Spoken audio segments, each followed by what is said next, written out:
99 hustles. 99 hustles. Welcome to the 99 Hustles podcast. I'm your host, Nick Carter. And I'm your co-host, International Fees. And today we're joined by another exceptional guest, Brittany Lewis. Brittany has a focused and specialized experience in selling products on Etsy. A few episodes ago, we had another Etsy seller on, and our listeners have constantly asked us so many different questions about Etsy, and there's been a lot of more follow-up on it. Expressed interest in it. And today we have a top 1% seller on Etsy, Brittany Lewis, on the show. Brittany, thanks for being on the show. Thank you so much. I'm so excited to be here. And we're so excited to have you, Brittany. As Nick mentioned, Brittany is, creme de la creme when it comes to selling products on Etsy. She's a top 1% seller on that platform with over $500,000 worth of products sold. She's also a coach and just released her course and ebook titled Blank to Bank, which we will link in the blog post to it. So, all the guests will be able to, or the audience will be able to take a look there and see if there's a fit. And, as Nick said, Brittany, she's, it's an interesting topic in terms of Etsy, just because of all the excitement we had after our previous episode. So to have someone on here, to kind of answer some of those questions that that people want to know, I think we're real excited to do that. But before we get too deep into that, Brittany, why don't you tell us a little bit about yourself and how you got started in the Etsy space? Yeah. So, it was 2014.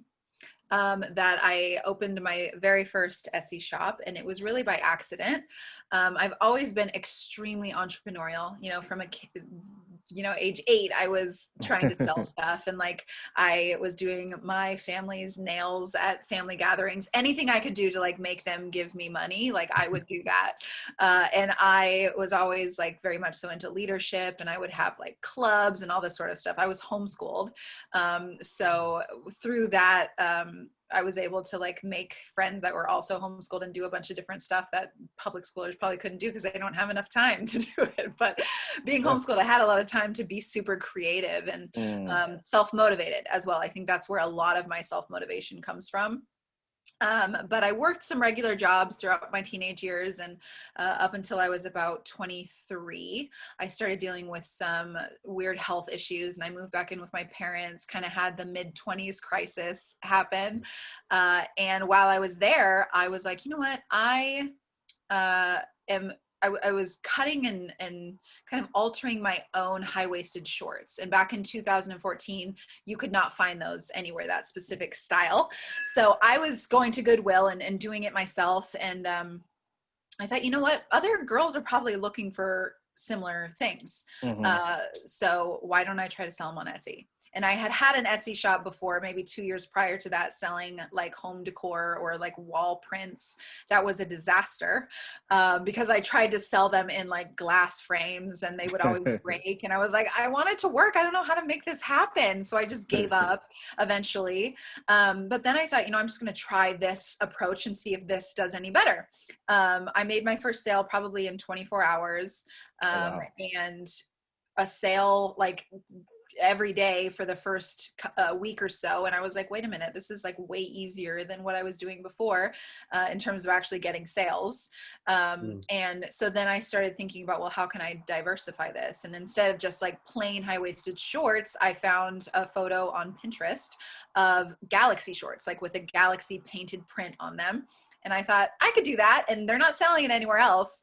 On the comments of the picture on Pinterest, all it said was where do I find these shorts? How can I find them? Blah, blah, blah. And nobody had any answers. They just weren't, they were a one-off that somebody made. So I thought, let me go to Michael's, let me grab some fabric paint and see if I can't make this happen. And it was super easy and fun. And I love doing it. So I took a really good photo and photoshopped it and, made it look spiffy, and those started selling like crazy. To this day, they're one of my best selling items in my shop. And then from there, I started realizing that, wait a minute, a lot of these customers are Raven Festival wear. enthusiasts.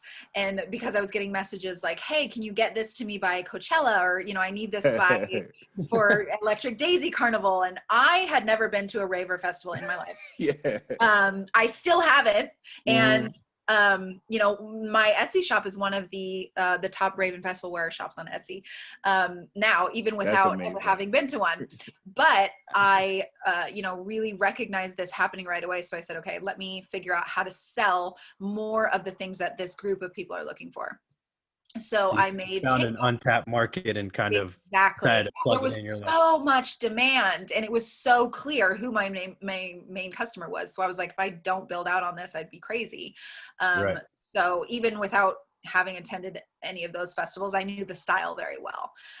So I started creating tank tops that people could buy with the shorts. I created flower crowns. I created, galaxy print fanny packs, all the stuff I could think of that people would want for these type of festivals. And it worked extremely well. I think I was in the top 1% on Etsy within like 16, 17 months. And I moved out of my parents within 5 months, and I got my own apartment, and I had a full-time Etsy income out of nowhere. Like, I did not go into it thinking like, I'm going to build this big Etsy business and I'm going to crack the code and I'm going to figure it out. But once I got a little breadcrumb of the fact that like, wait a minute, this could actually work. And it's easy once I figure out what the value is that I can provide for these people.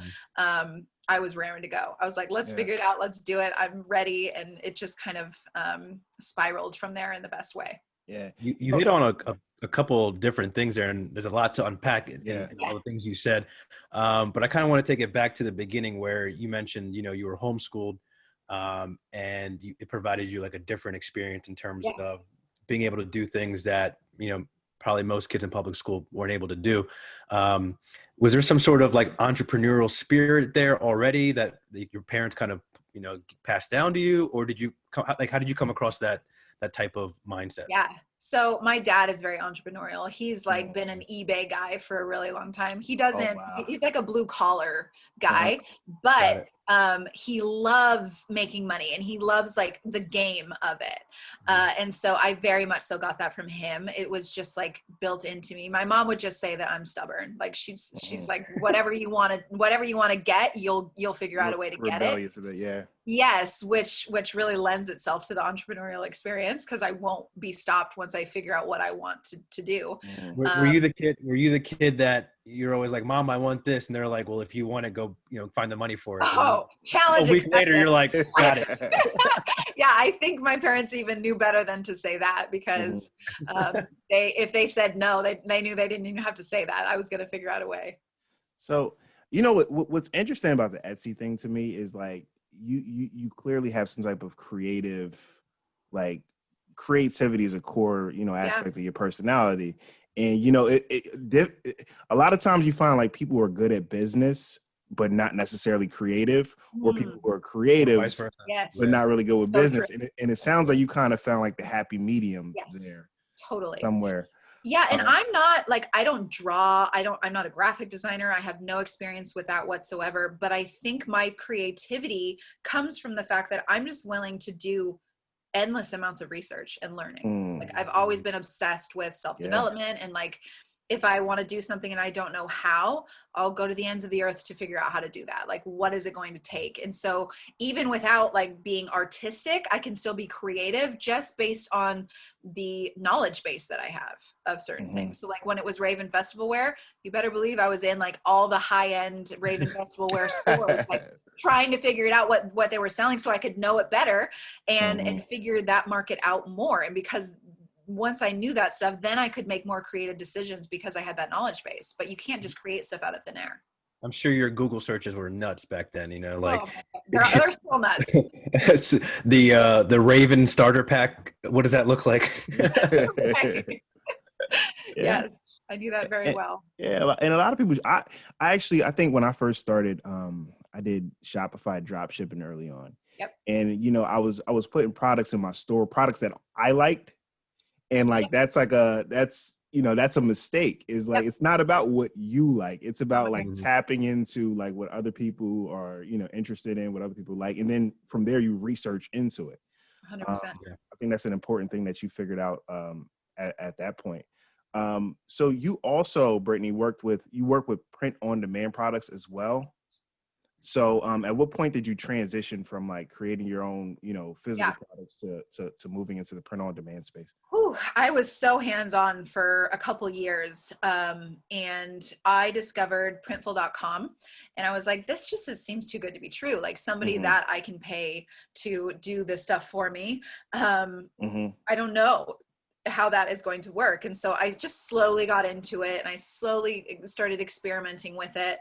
And once I realized it was really legit and that it could work very well, I started figuring out little hacks to make it work for me. Like with the Raven Festival Wear Shop, I couldn't just put like a mock-up of a shirt up. It had to be stylized. Like I knew my customer and they wanted to see that. So I started taking mock-up pictures myself, and like I would take the unisex t-shirt and tie it into a knot and wear high-waisted shorts with it, and then place my design on the mock-up. And like I figured out little ways to make it work better for me. And now of course print on demand is becoming bigger and bigger, so you can find mock-up photos anywhere.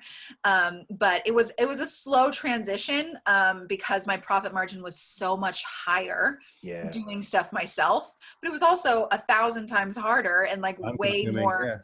It was so intense. And I did screen printing myself as well. It was a lot. And so I tried to build out with print on demand as fast as I could.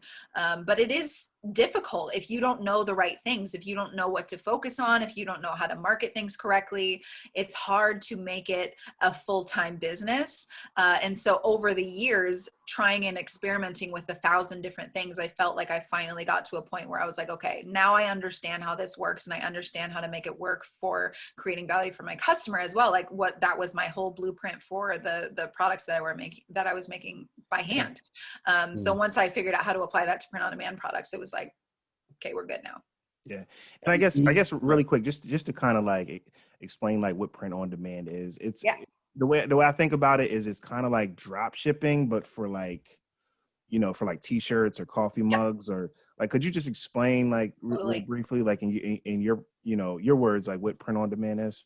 Yes. So print on demand is basically you have a partner manufacturer. And like if you go to printful.com, it's going to connect you to their warehouses. They have them worldwide, but basically in these warehouses, they have a bunch of direct to garment machines or embroidery machines or whatever that they are actually printing your products and shipping them on your behalf on a case to case basis. So like it's by order.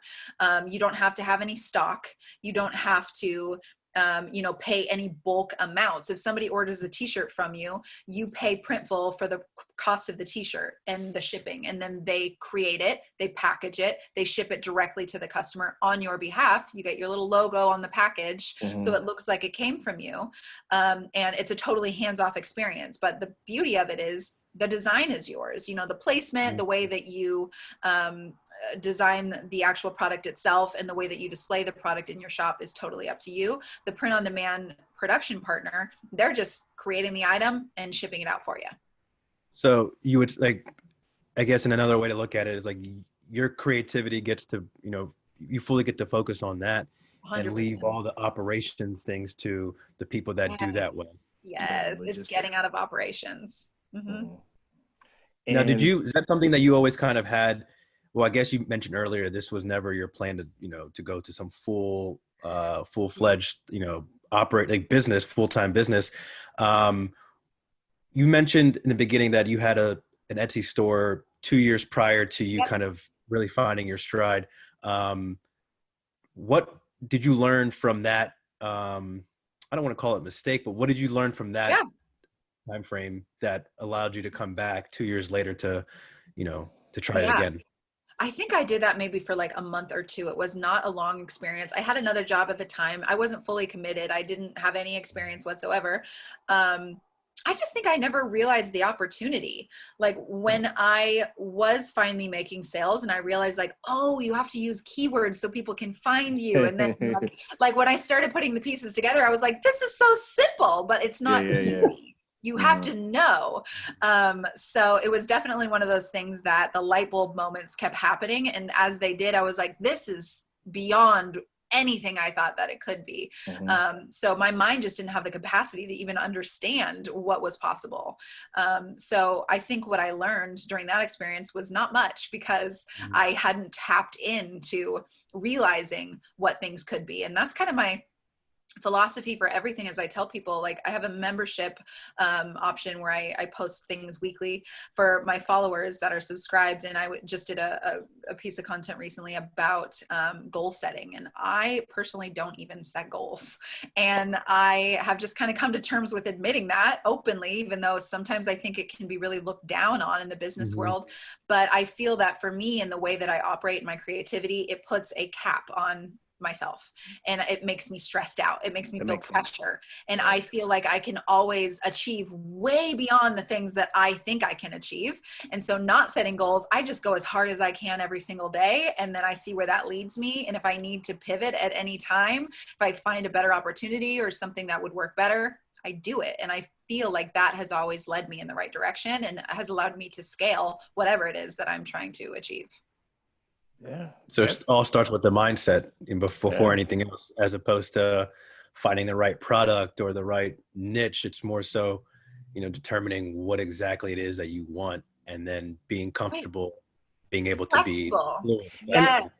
And I think the important thing there too is also, there's not one thing works for everybody, right? Yep. So like, you hear these gurus and people talk about like, set these goals and have a calendar and write things down. That might not work for you. That might, you have to figure out what kind of works for you, and run your game plan that way. Totally. Yeah. And I think the more flexible you can be with your approach, and, I tell people all the time, I started out as a high-waisted short shop. If I had been so set on making high-waisted shorts work, I would have never seen the opportunity with the Raven Festival Wear thing, or I might have and just tried to like build that out. But I built a whole clothing line and accessory line based on this stuff. And then I was able to evolve it because I wasn't like set on thinking that I knew best. I let the market tell me what it was that they wanted. And then I was like, okay, so how do I serve my market better? It's about them. It was never about me. And I felt like I always did that pretty naturally, because I was just always trying to make money. I was like, I want to move out of my parents' house. So how can I do this better? And I see it all the time with people. They're like, but how do I make this thing work? And I'm like, if you're doing everything right and it's not working, you need to be more flexible, and you need to figure out how to, pivot or change your approach or whatever. You need to stop being stuck and getting in your own way. Cause I think that's when people quit, is they're like, well, I keep pushing and I can't make it work. And it's like, maybe you need to come in at a different angle.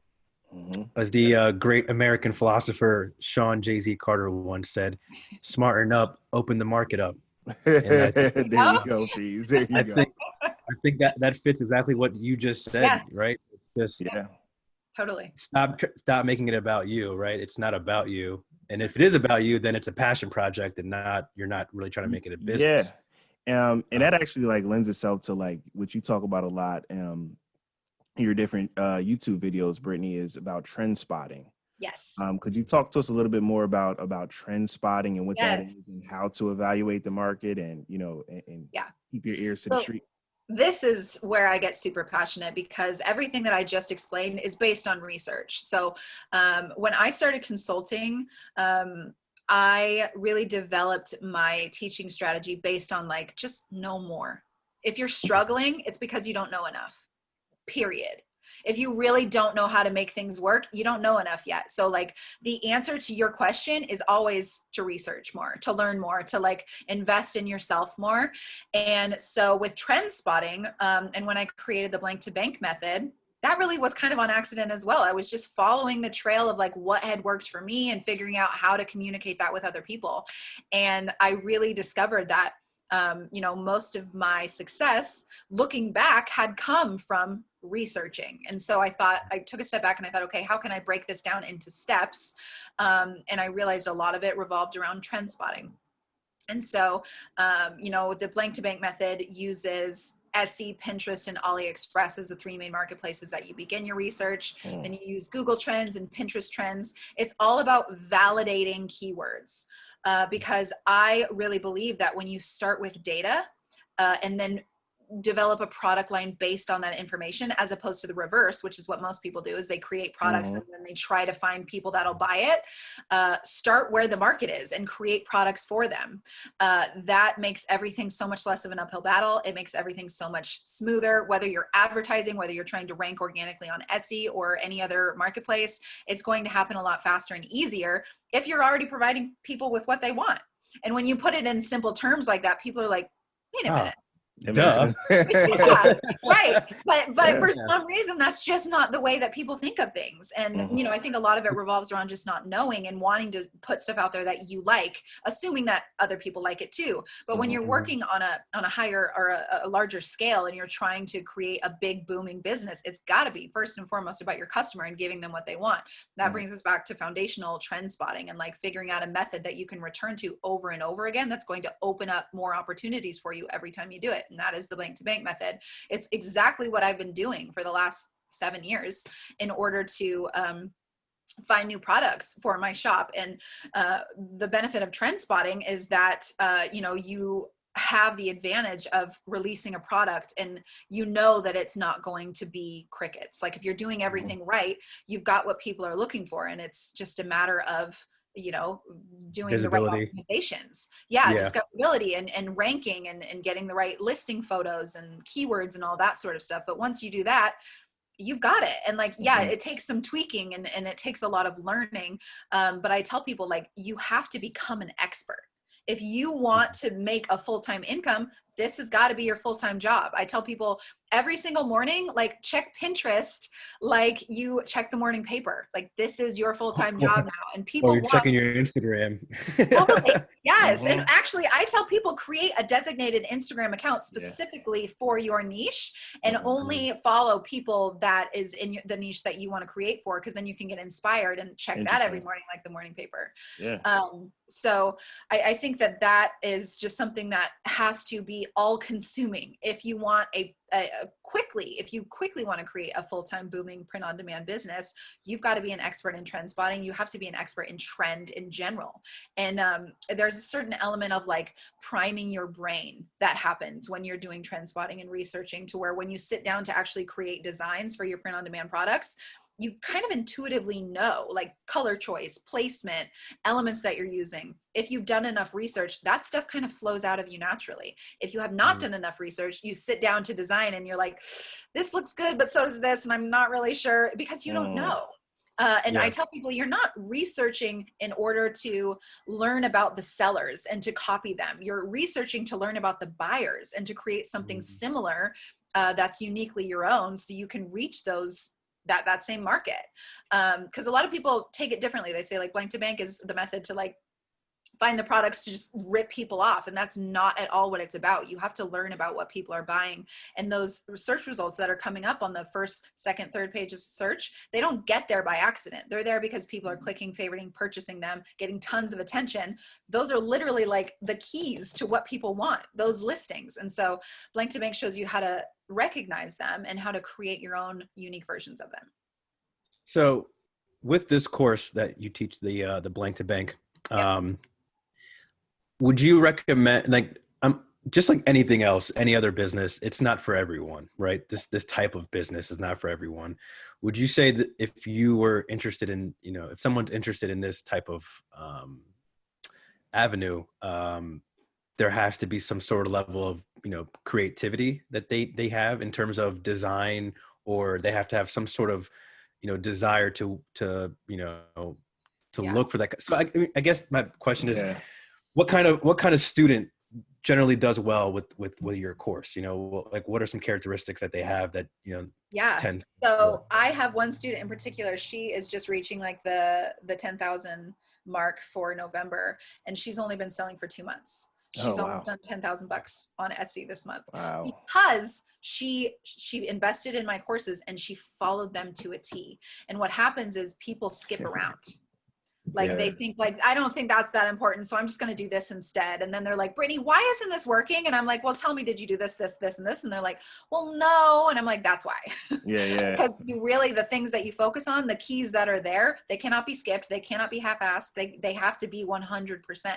Can't skip the line. Yes, I think blank the blank. Exactly. We don't want that. So I think the type of person that it takes is somebody with grit. Just like any entrepreneurial venture, you have to be willing to learn. And when I first started, I was a crazy person. Like I said, once I discovered that this could Passionate, not crazy. Passionate. You might think I'm crazy after this, though. I went and I found 2 or 3 shops in the Raven Festival niche on Etsy that were doing really well. I typed up and spent weeks. I did like 15 to 20 page case studies on each shop. Like it was insane. I went so detailed into everything. Like, what are their shipping times? What do their descriptions look like? What are their photos featuring? What is their pricing? What are their profit margins? Where are they advertising? What does their Instagram look like? I broke down every single detail and I modeled exactly after the strategies that these people were doing. Again, I did not rip anybody off. I didn't do anything that they were doing aside from their overarching strategies. And I would take bits and pieces and combine it with things that I thought would be effective as well.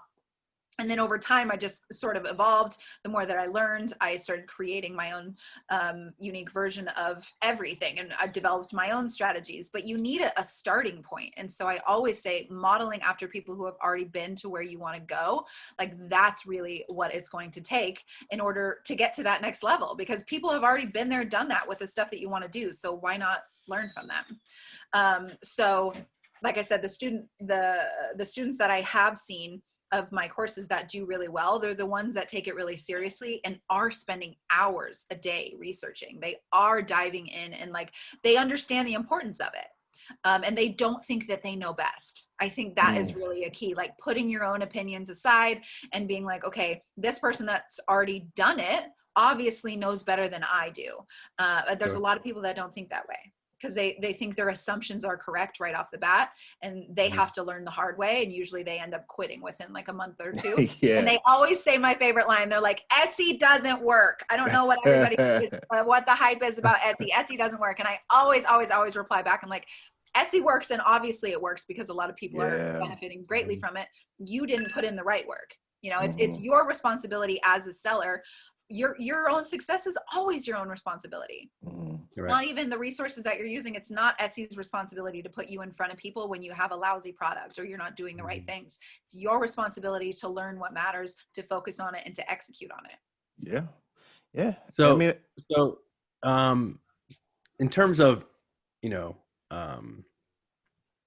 for someone that wants to start out, this is their first time dabbling in entrepreneurship or starting their own business.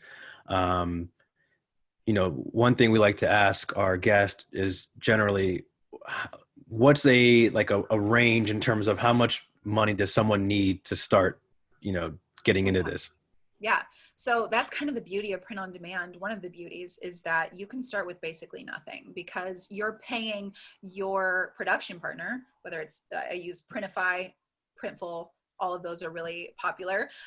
All of them work on a order basis. So like I said, you got an order for a t-shirt, you pay Printify $6 for the t-shirt, $4 for shipping.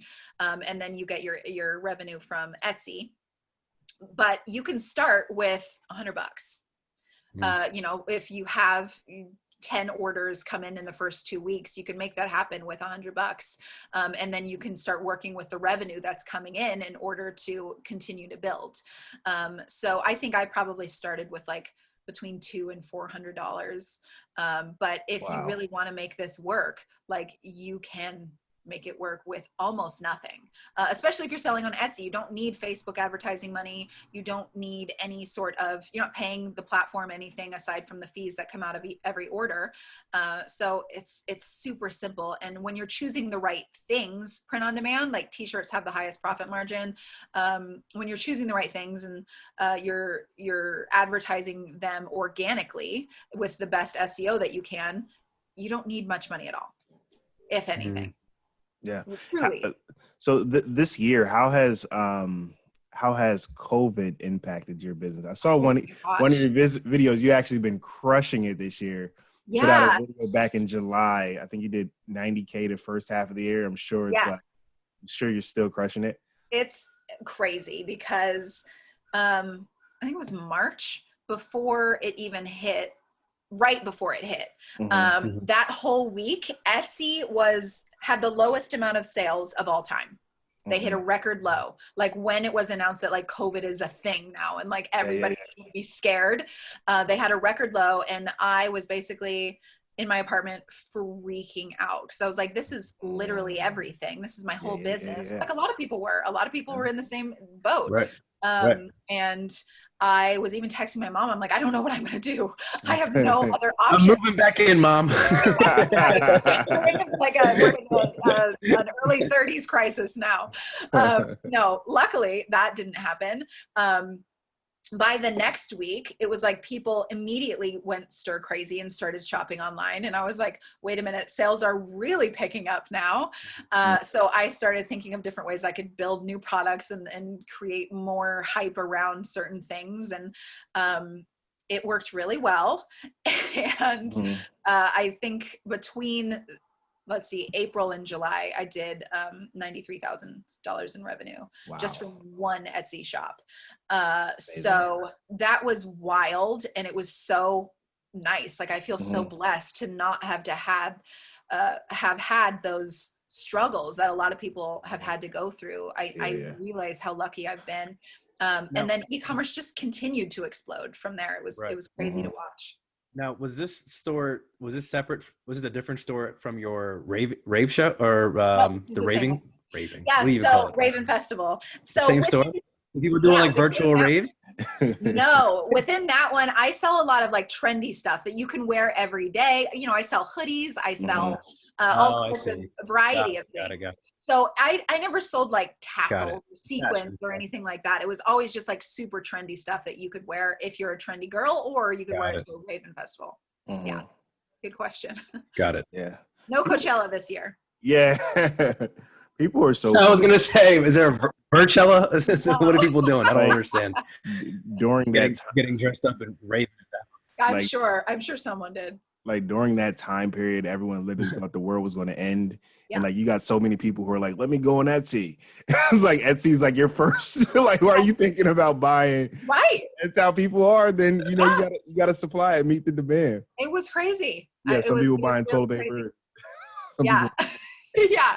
A lot of people were making bank selling like toilet paper earrings and like crazy stuff. Still are. Yeah. I was just going to say, did you consider maybe dabbling into that like pandemic? Yeah. Like in the masks. beginning, Etsy cracked down hard. They were not allowing any sort of like, you couldn't mention COVID, you couldn't mention quarantine, you couldn't mention anything.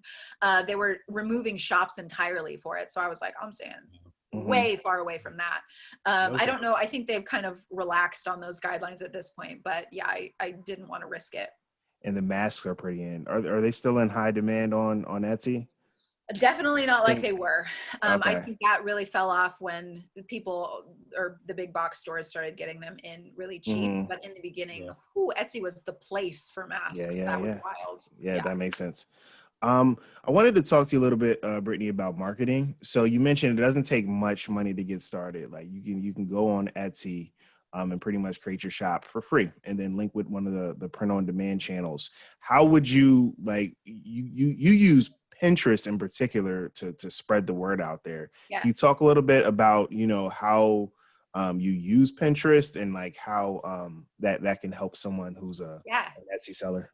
Yeah. So when I teach people about like how to sell on Etsy, I actually tell them not to focus on social media, just because Etsy has 60 million people every single year buying on the Etsy platform, like searching for products. So your focus should really be on taking advantage of the organic traffic stream first, because it's enough to sustain a full-time shop. People do not believe me, but it is enough. Like 90 to 95% of my traffic comes from organic searches. Like my listings appearing in Etsy search. So I tell them like Instagram, all of that, people jump in, they create a shop and they're like, how do I get more Instagram followers? And I'm like, you don't even have a validated product yet. Like you don't even know if people want that. So you're driving traffic to products that maybe nobody cares about. And that's why it's not working. So always start with validating your product and testing first and building a brand, and then start driving traffic, because it's much less of a waste of your time. but people don't really want to go through the whole the painstaking process of validating and researching and all of the hard stuff that it takes in order to build a strong brand. But with Pinterest, that was something that just within the last 2 years, I cracked the code of. I spent so long trying to figure Pinterest out. And it was 1 year that I was like, okay, I'm sitting down, I'm watching every single piece of content ever created about Pinterest marketing, and I'm going to figure it out. And I'm going to do it organically because I'm the organic girl. For some reason, I just refuse to, to like really learn ads because I've found so much benefit in doing things organically for free that it's just my Why thing. not? Yeah. Yeah. So I did that, and I kind of created this strategy around a specific type of product that I was selling, which was makeup kits for Halloween. So like mermaid makeup kits, alien makeup kits, all like glitter kits. And so I did specific photo shoots of these glitter kits for Pinterest. So I knew the type of content that did really well on Pinterest was like lifestyle stuff. And I knew makeup itself did really well on Pinterest. So I did all these shoots with different models. I used to be a makeup artist as well. So luckily I had that in my tool belt that I could actually create the looks and then take the pictures. And then from there, I started putting the photos up and using this really special hack that I discovered that's in my Pinterest course. I have a Pinterest accelerator course that reveals every step of the way that I did things. But basically, long story short, I got all this content up. I used a special hack that I discovered, and I got in front of over 7 million people on Pinterest between September and November with these specific pins. Halloween day alone, I had 1.6 million hits on my Pinterest account. And this is for my Etsy shop. So it was, once I discovered how to do that, I was like, now I can apply this to absolutely everything. And it continued to work. At this point, I think I have over 25 million views on Pinterest, and it was just like explosive. And so I started teaching people how to organically make this happen, in addition to taking advantage of organic marketplace streams like Etsy, driving traffic from Pinterest by, again, providing value for people, like giving them the types of content that they're looking for, not just putting in a print on demand. If you're looking at it from that viewpoint, like don't just put a t-shirt as your pin, right? Like they want to see it stylized on somebody. They want to see it merchandised. They want to see it exciting and emotionally connective. Like that is really one of the main keys of Pinterest. You have to make things engaging, and then, the clicks and the engagement rank you higher in those search results, and the sky is the limit. Pinterest is insane for garnering free traffic. Yeah, I can tell you, that Pinterest is the one platform I have no idea. Yeah. Like I open it up and I just see a bunch of like pictures. I'm like, am I just getting old, or? You know what it reminds me of? Like you remember in the college, the community center or whatever, and there was like a million bulletin things. Board. The bulletin board, and you're just like, okay, there's a million things to do this weekend. Yeah. I don't know where to start. So Yeah.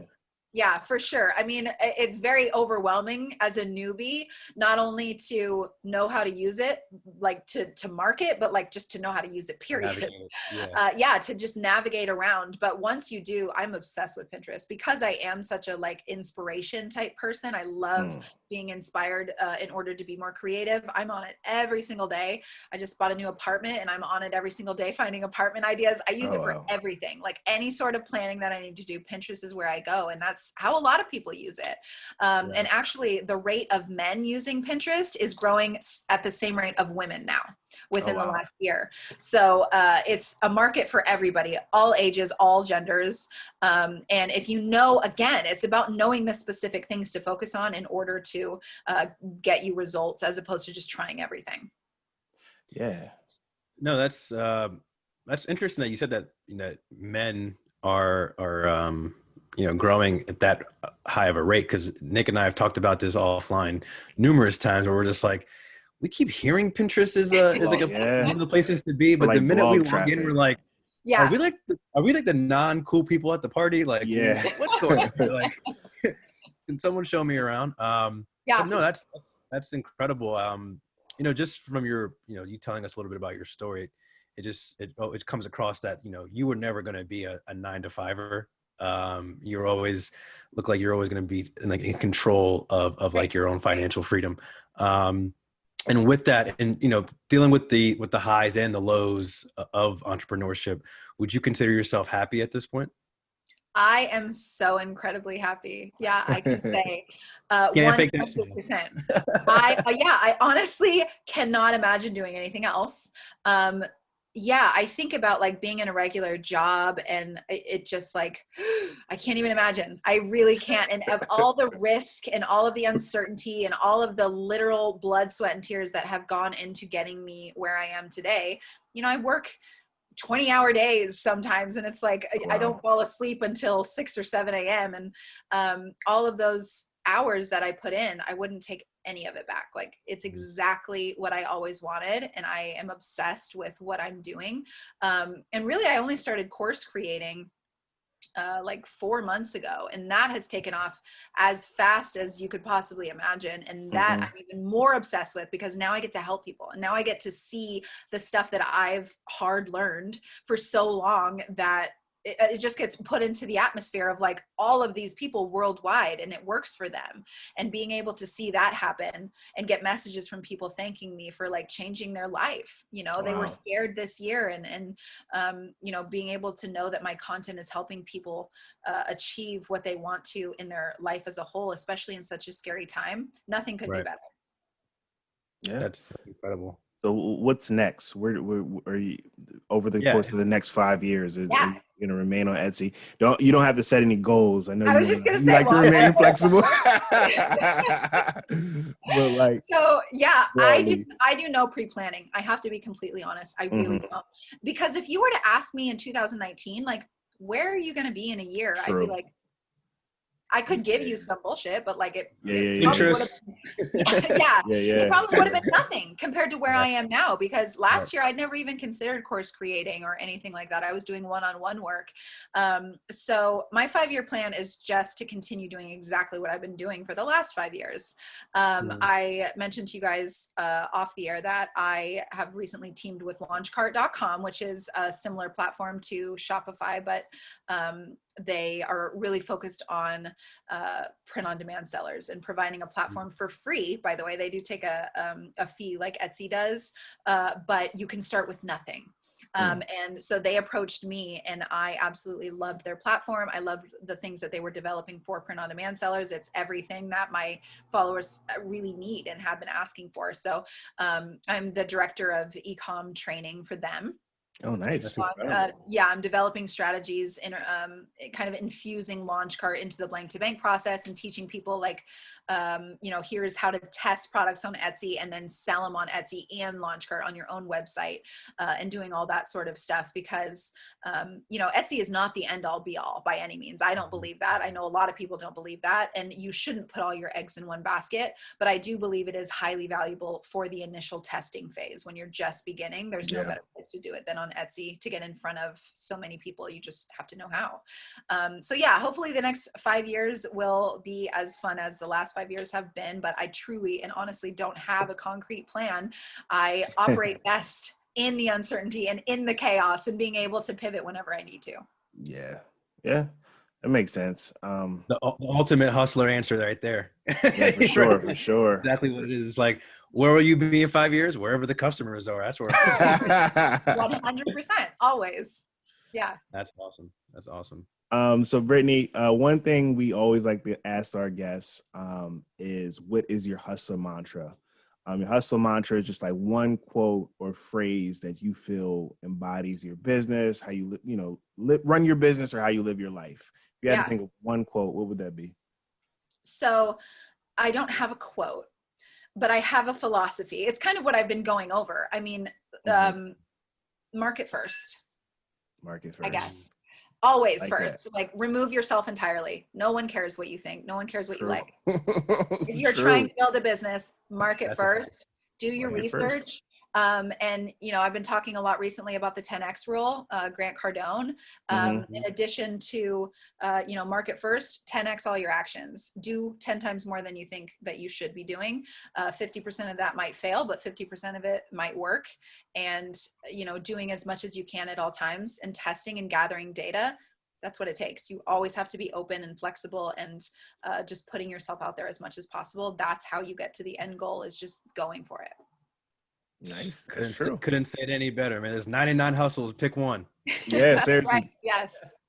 Or pick So all much. of them. Yeah, so much, Brittany. Brittany, you've been a great guest. I mean, so much about your story. My favorite thing about your story is like, right now you're working with, a full print on demand company and directing their commerce. It's like all of this started with like just an idea, or just like you don't need any, like that's part of the reason why we started the podcast, right? Is because we wanted to show people that you don't need much money in this online space. You don't need, there aren't any gatekeepers. It's not like a job interview. You don't need connections. You really just need like your own, skill and, a little bit of determination and grit, as you mentioned earlier. And then from there, it just opens up so many doors. Yeah. And I think your story personifies that. Like, it's really incredible story to hear. Yeah, it all started with a little hunch. If I wouldn't have followed the hunch, it never would have gone anywhere. But I had a feeling that this might work. And when you have the courage to go for things, even if that didn't work, like I had a hunch that wall decor might work and it didn't, but it didn't faze me. You just got to keep moving and keep trying different things. Don't take it personal. Exactly. Yeah. It's never personal. Market first. Yep. No, Brittany, like Nick said, your story is very inspiring. I think you help, a lot of people that, are just normal people. They may not have like this, may not come from money, but they same time, they not necessarily, hurting for money in the sense of like, they need something to break for them. But a lot of times, it's the average person who's really stuck more than anybody else, because they're just so used to that, comfort of, okay, I have a 9 to 5. I know when I need to be at work. I know when I can leave.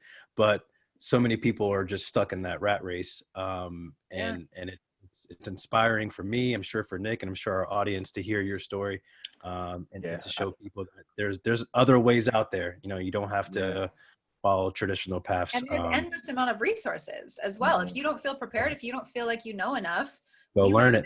Until age where there is anything, you could achieve what I achieved through like YouTube videos to start with. Like if you really want to start for free, do it that way. You just have to work harder and longer and figure out a way to make it happen. But it's true, where there is a will, there is always some sort of way, especially nowadays. Absolutely. Well, there you have it, everyone. You all learn how to go from blank to bank.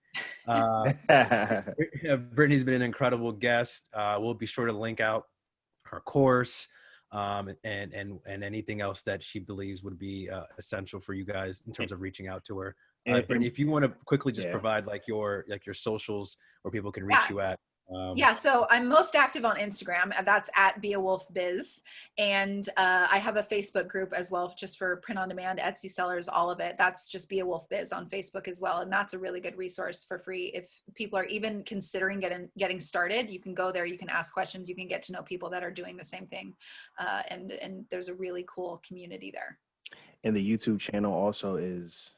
That one, I don't know it's Be a Wolf Biz, but I don't know the actual customized website. Yeah. Okay, Be a Wolf Biz. If you want to find Brittany Lewis, you'll find a way. She's out there. And then kind of a big deal. And then after you find her ads will follow you around the internet. Your ad game is really it's on point. I've been seeing them all day long. That's good. I love to hear that. That makes me very happy. That means they're working as they should be. Yes, exactly. If you catch me and Nick on a virtual rave, Brittany got us. So